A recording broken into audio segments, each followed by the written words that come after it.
I honestly wasn't sure what to expect when I sat down in front of an Xbox Series X to play an early demo of Halo Campaign Evolved, the just announced Unreal Engine 5 remake of the original Xbox killer app.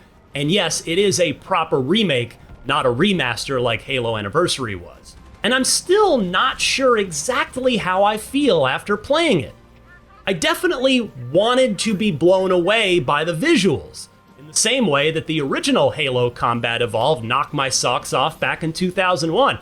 Heck, we know Unreal Engine 5 is fully capable. I also didn't want Halo Studios, aka 343 Industries, to mess with too much. Or did I? Would Halo 1 just feel old no matter what? And will PlayStation 5 gamers even care about this 25-year-old Xbox classic when it hits Sony's console for the first time ever, day and date with Xbox and PC? So I went in with a lot of questions, and I left with, well, some answers. Let me explain.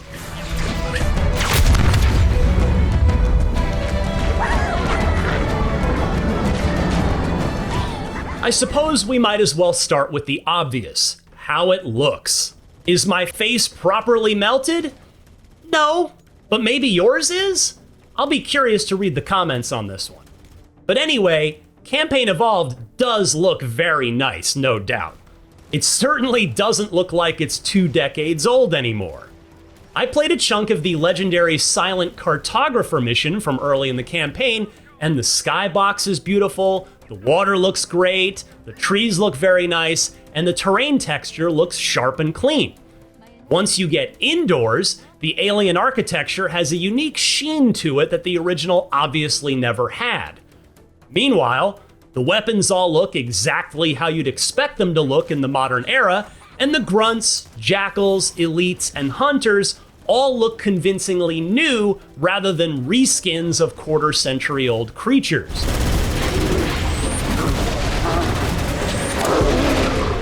Everything looks clean, but not in a soulless way, at least not to me. It works as a cohesive art-directed space in the new engine.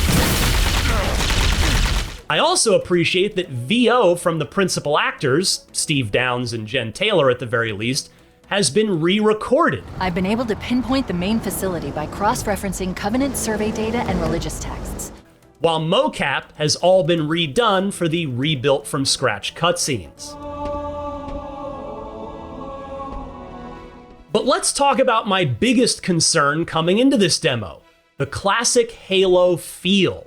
Movement, aiming, jumping, vehicle controls, it's all gotta have that semi-floaty Halo feel to it, and I'm pleased to report that even in this very early state, Campaign Evolved is a good bit of the way there.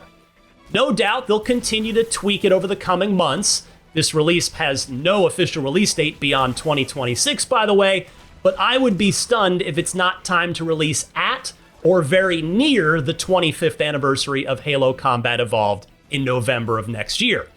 But there have been some gameplay modernizations implemented here that have been ported back from subsequent Halos into this remake, and while purists might bristle at it, most of these seem like they're for the best for a 2026 first-person shooter release.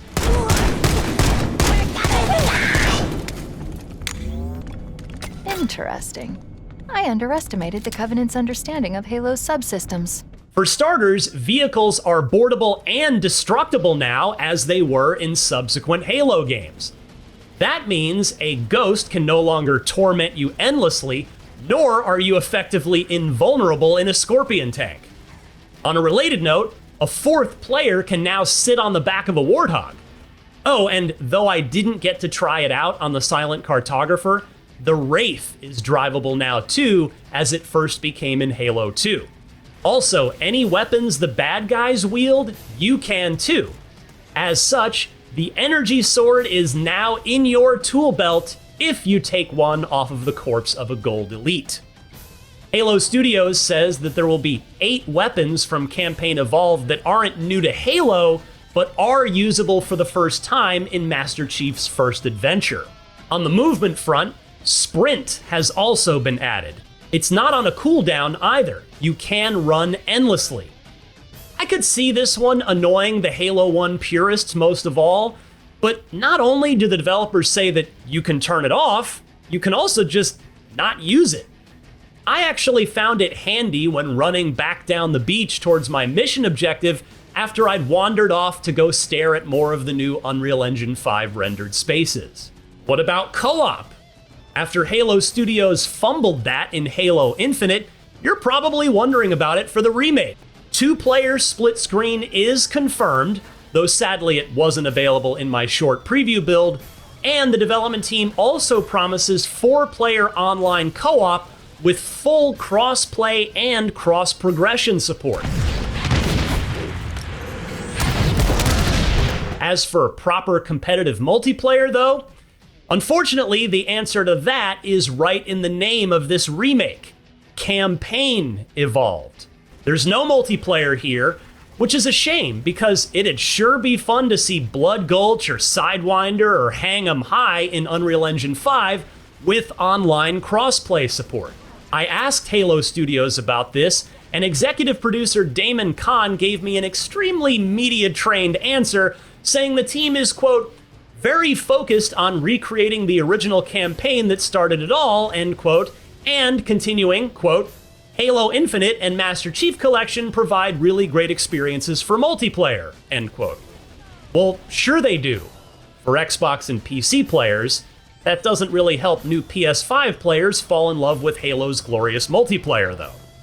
Presumably, they didn't want to pull any players away from Master Chief Collection for this, and/or adding full multiplayer support would have likely meant that the project couldn't get done in time for the 25th anniversary. But it's still disappointing.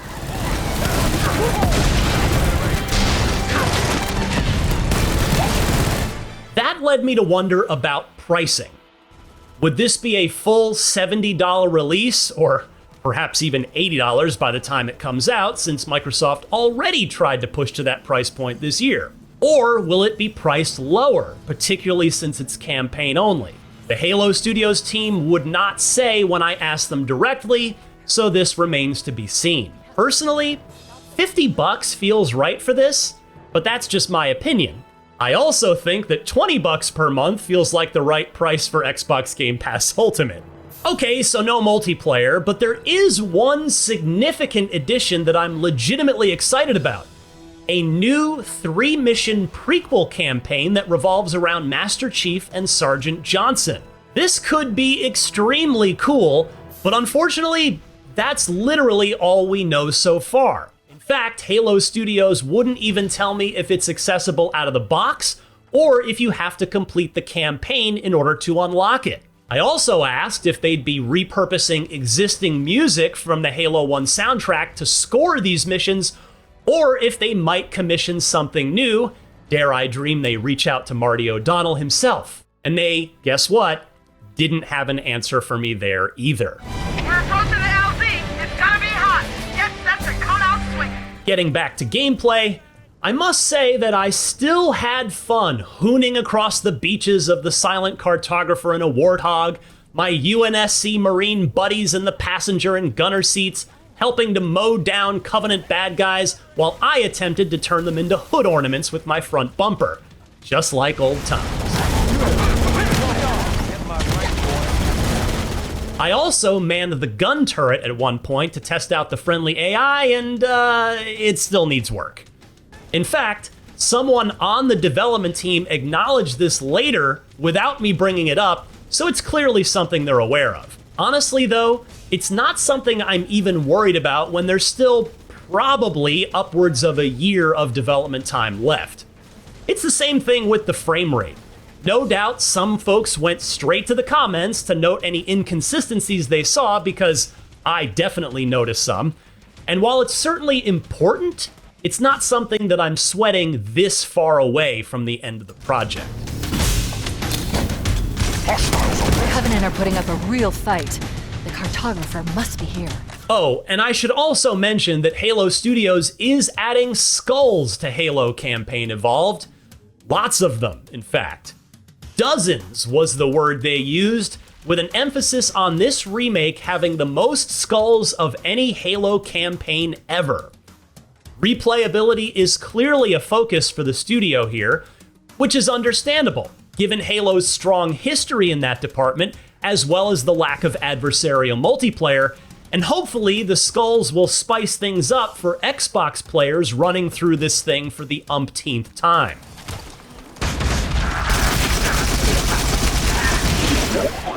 On that note, I couldn't help but wonder if PlayStation 5 players getting their first crack at Halo are really gonna care about this in a way that turns a lot of them into new fans of the franchise.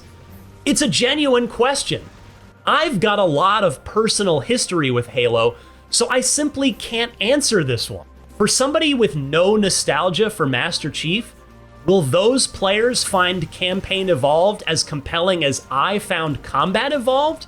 And if they do, then what? Will Halo Studios remake Halo 2 in Unreal Engine 5? And then 3? 4? 5? Reach?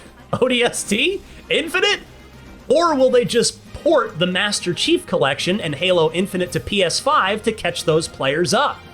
I asked the team about this and again got a very media-trained half answer. Quote, "There is an opportunity for us to grow the fan base," executive producer Damon Kahn told me.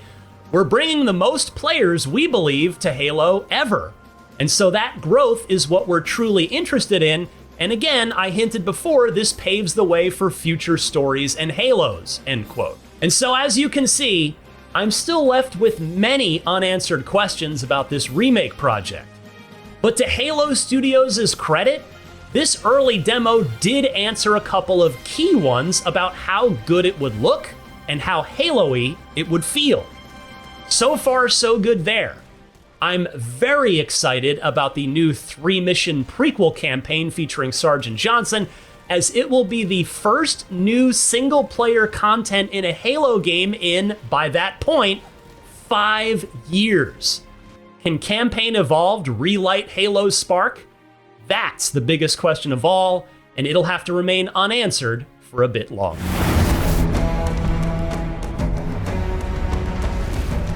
For more on the latest upcoming games, don't miss our recent previews of Super Meat Boy 3D and Phantom Blade Zero. And for everything else in the world of gaming, stick with IGN.